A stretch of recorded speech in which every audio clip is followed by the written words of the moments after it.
को पता है मैं यहाँ पे ऐसे घूम रहा हूँ, ठंड मेरे को यहाँ लग रही है बहुत, बट मेरे को बहुत ठंड है, इसीलिए मैं थोड़ा उस साइड टहल के आता। ठीक है भाई, तुम टहल के आओ, तब तक मैं ये लोगों को कुछ बता।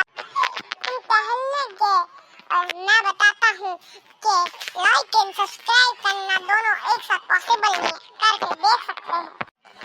चलो टहल के चलते हैं। टहल के तो मैं वापस आ गया। अब चलो ये वीडियो को एंड करते हैं। वीडियो एंड हो गई, लाइक एंड सब्सक्राइब कर दीजिए ना। ठीक है, मेरे को लगता है आप लोग कर दिए होंगे, इसलिए बाय बाय।